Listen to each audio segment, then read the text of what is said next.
Saw YouTube. It's your favorite sport analyst. New album dropping way too soon, man. You should get it. Craziest police chase caught on camera, man. Let's get right into it. I'm trying to waste your time. Any action movie is the car chase. There's just nothing like the thrill of a high-speed pursuit. Watching shiny cars weave in and out of traffic, narrowly avoiding some serious accidents. It's the most exciting thing on earth, except for car chases that happen in real life. Ready to get your heart racing? Let's get it on!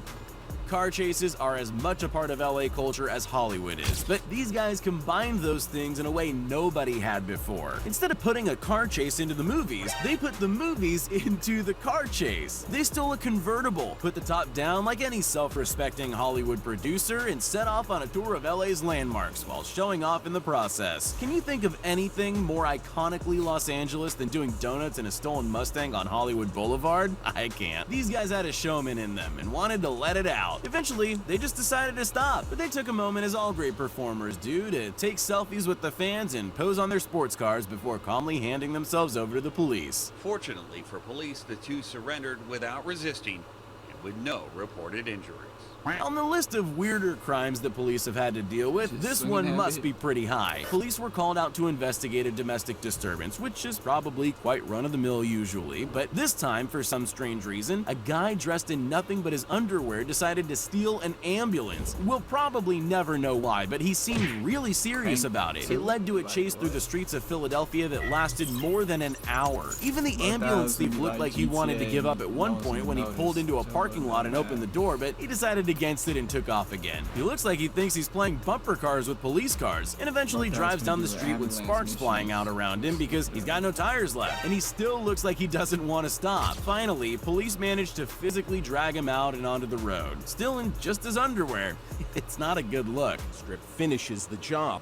The ambulance comes to a stop on Tolbert Street. Speaking of brazen criminals, you'll never believe this guy. He carjacked a truck with a woman and they sped off into the distance at a crazy 110 miles per hour. That's when the police chase took part. And it was a serious chase, with the truck hitting the police cars several times in an attempt to escape. But it didn't quite go the way the thieves planned. Instead, they went off the road and crashed into the desert in a dramatic cloud of smoke. The man took off on foot, but bizarrely looks like he's turned around and is running toward the cops.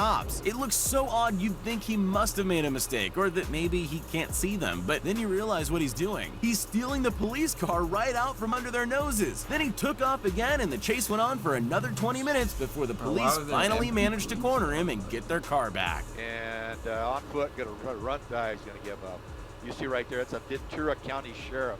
There are two kinds of criminals, the ones who sneak around under the cover of darkness hoping to never be seen, and the brazen ones who are just out to taunt the police even if they did nothing wrong. This guy was stopped for reckless driving, and you'll soon realize why. He sped away from the cops, reaching speeds of 100 miles per hour, and then decided to kick it up a notch and started doing stunts on his bike, like standing on the seat while it was moving. The cops probably would have loved it if he had fallen off, but he didn't. He just made a couple of rude gestures at them and kept going. Eventually, he pulled into a gas station and surrendered to police, who charged him with driving on the wrong side of the road. I guess there's no law against doing stunts on a public road. I just want to say that for his weight, bro, that's some good balance. I ain't gonna lie. I'm probably just trying to show that off.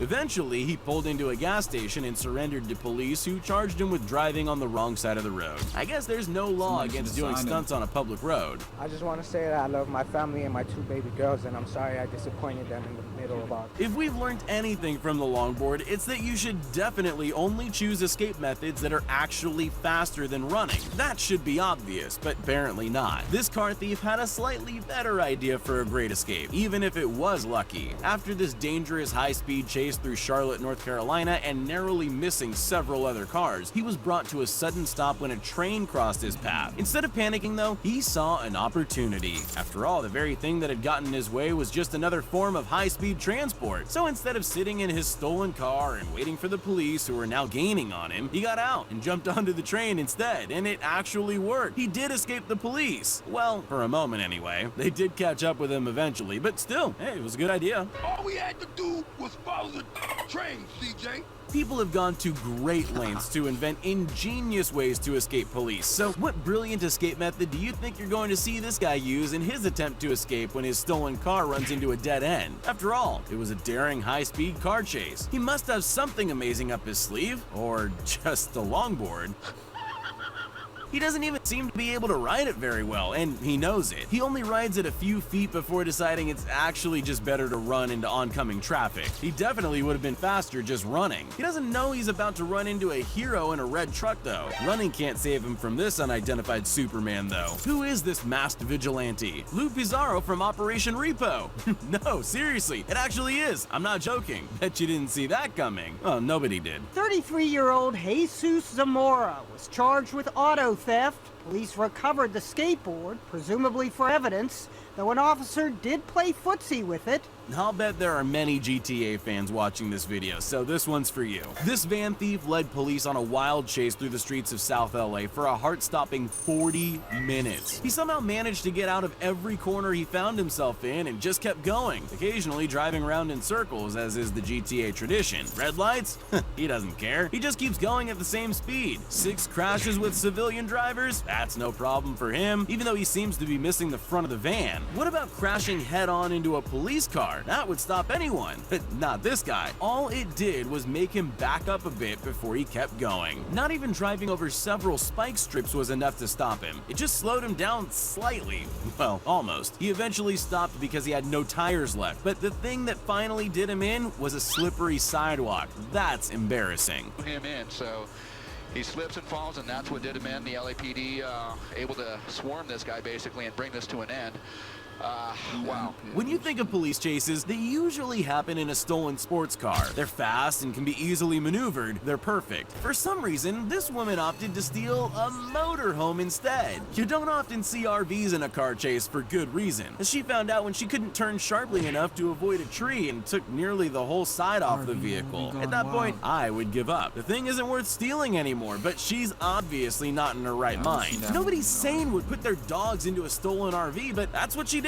It's not really surprising that the one dog jumped out. Anyone would want to escape an RV traveling at 60 miles per hour on city streets. She hit 7 cars along the way, but luckily nobody had any life-threatening injuries, not even the dogs. There's no word yet on why she decided to do that, but at least we now know the lucky number of crashes to stop a driver of a stolen RV is 7. As we've clearly demonstrated, car chases are wild, dangerous, nail-biting episodes, but all this adrenaline can tire you out, so I'm going to help you calm down with another car chase. Trust me, you might be surprised to hear that this footage hasn't been slowed down. This actually happened. This guy was caught with some stuff in his car the police really shouldn't have seen and sped off to escape, but then realized how scared he was and slowed right down to 10 miles per hour. The police decided it was in their best interest not to try some dangerous maneuver to get him to stop and tried to talk him down instead, which they could do because he kept calling them on his cell phone to tell him how scared he was. The chase lasted a mind-numbing 45 minutes, and they covered a grand total of 3 miles. If that won't help you drift off to sleep, nothing will. Suspect's car, causing it to slam into a concrete median.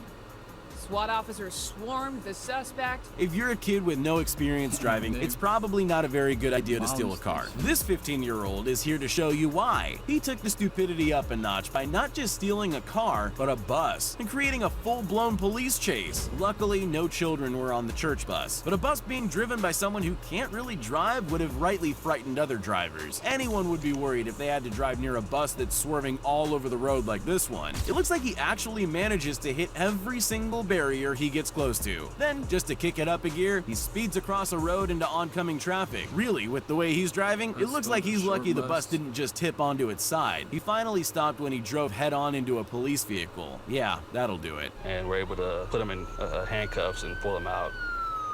Yeah, shout out Trent Central for the vid. Hit that sub.